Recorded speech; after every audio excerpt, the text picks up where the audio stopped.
Welcome to the Build Your Private Practice podcast, a space for Canadian therapists who want to support others, make an impact, and build a sustainable practice that works for them too. I'm your host, Leanne Wood, a registered psychotherapist, group practice owner, and business mentor, and I'm here to help you build a private practice that allows you to keep doing the work you love without burning out.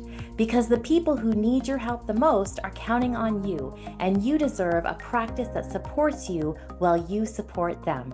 Let's dive in. Hello, and welcome back to the Build Your Private Practice podcast. I'm Leanne Wood, and today we're continuing our conversation about one of the most overlooked parts of growing your practice, your website. In the last episode, we talked about how your website isn't just a brochure, it's a business tool. And if you missed that one, definitely go back and give it a listen. But today, we're going one step further because here's what happens for a lot of therapists. You launch your practice, you build a website, you get full or close to full, and then you start thinking bigger. You start dreaming about adding supervision, or perhaps you're planning to launch a group, or maybe you're building your first course. No matter what, you're building and growing beyond one-to-one therapy. But here's the catch. Your website still reflects the practice you had when you were just getting started. So today, we're talking about how to build or rebuild a website that supports the practice you're growing into. Because if you're scaling your impact, your income, or your offers, your website needs to scale with you. So let's start with what actually changes when you scale. When you first start in private practice, your website is usually about one thing: getting clients. It's focused on helping someone find you, feel a connection, and reach out. But as your practice evolves, so do your goals. You might be offering clinical supervision or mentorship. You might be running therapy groups, intensives, or retreats. Maybe you've built a digital product, a course, or you're starting to speak and do consultations. At that point, your practice is no longer just about your time. It's about your thought leadership, your frameworks, and your capacity to serve people in multiple ways. And yet, your website still looks like it did in year one. It still has one services page. It still talks only to therapy clients, and it still sounds like it's coming from a solo practitioner, even though you're stepping into something much bigger.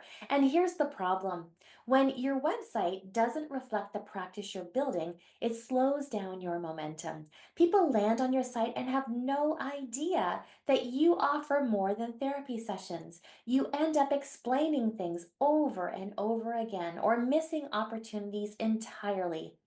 If that sounds familiar, know this: you are not behind.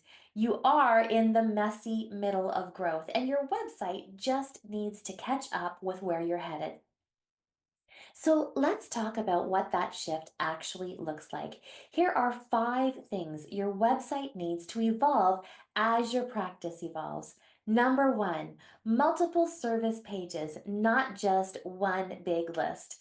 As your offers expand, your site structure needs to follow suit. If you're offering supervision, that needs its own page. If you're launching a course or group therapy, those should live on their own pages as well. Why? Because clarity converts. When someone lands on your site, they should be able to find exactly what they're looking for without having to scroll through a general services list that tries to do everything.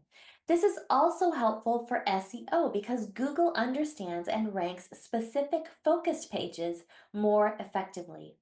Number 2 is updated messaging and voice. As you grow, you start stepping into new roles. You're not just a therapist, you're a teacher, a mentor, a facilitator, maybe even a course creator or a team leader. Your website should reflect that shift in identity. If your copy still reads like you're a generalist therapist seeing individuals, couples, and families, it's time for a refresh. Your messaging should reflect your unique approach, your values, and your current business model. Number 3, is clear pathways for different audiences. And this is a big one.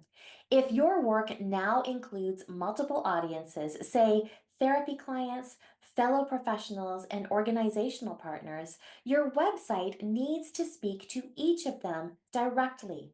And that might mean creating separate navigation areas, segmented email lists, or unique calls to action. When people visit your website, they should instantly know this is for me. Number 4 is lead magnets and list building tools. If you're building towards group offers, courses, or digital products, your email list becomes one of your most valuable assets, and your website should support that. That could mean offering a downloadable resource, a wait list for an upcoming group, or a free masterclass that leads into your course. The goal is to start building trust before someone is ready to join, buy, or sign up. And your website is the perfect place to start that relationship.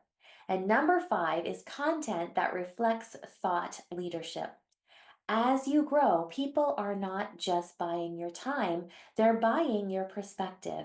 Your blog, podcast, speaking engagements, or media features should all have a home on your site.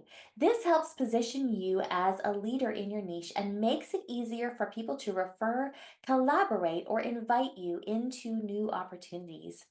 Scaling your website isn't just about having more stuff. It's about having a structure that can hold the next chapter of your practice. Now, before you hire a designer, overhaul your homepage, or panic Google website templates for therapists, I want to invite you to pause and reflect. And here are a few questions to sit with. What roles am I stepping into that my current website doesn't reflect? What services or offers do I want to grow over the next 6 to 12 months? Then, who is visiting my website now? And what do they need to see, feel, or understand in order to take action? And lastly, is my website helping me grow, or is it holding me back? These questions are where clarity begins, because a website redesign isn't just about aesthetics, it's about alignment. And the more aligned your website is with your vision, the easier it becomes to grow with confidence and ease. So, to wrap up, your website is not just a reflection of your practice, it's a container for your growth. And if your practice is growing, your site needs to grow too. Don't be afraid to evolve it. Don't wait until it's perfect. Focus on clarity, alignment, and making it easy for the right people to say yes. In our next episode, I'll be talking about something I know many of you struggle with, and that's how to have a booking conversation through your website without sounding pushy. Because marketing isn't just what you say on Instagram, it's also how you show up online and how you invite people to work with you. And if you're in that phase where you're building out new offers, stepping into thought leadership, or just feeling the pull to expand, this is exactly the kind of strategy we walk through inside our program, Scale Your Practice.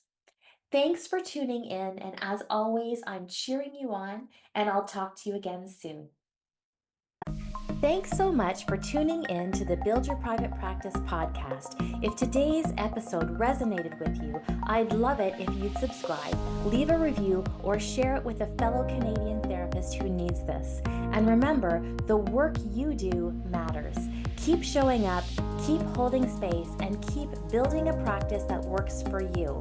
If you're looking for practical tools or support to grow your practice with more clarity and confidence, head to buildyourprivatepractice.ca. There's lots waiting for you there. I'll see you next time.